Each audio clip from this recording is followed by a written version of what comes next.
Barado na naman ba ang ilong mo pero wala ka naman sipon? Baka mali na naman ang gamit mo. Yo, I'm Sa Divi, your pharmacist. Alam mo ba, hindi lahat ng baradong ilong ay kailangan gamutin ng gamot?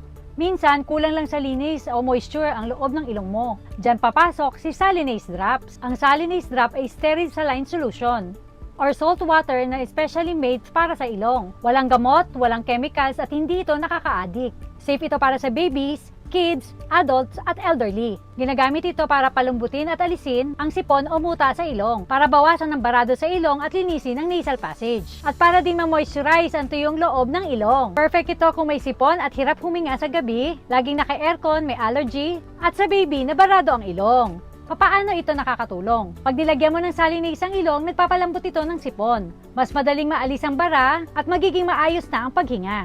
Hindi niya tinatanggal ang sipon mo magically. Tinutulungan niyang gumana ang natural cleaning ng ilong mo. Pero important reminders ha, hindi ito gamot sa impeksyon. Hindi din ito pampawala ng virus. Ito ay pang-support lang at panglinis ng ilong. Kung makapal na, berde at ikaw ay may lagnat na, kailangan mo ng kumonsulta kay doc. Kung barado ang ilong mo o ng baby mo, linis muna bago ang gamot.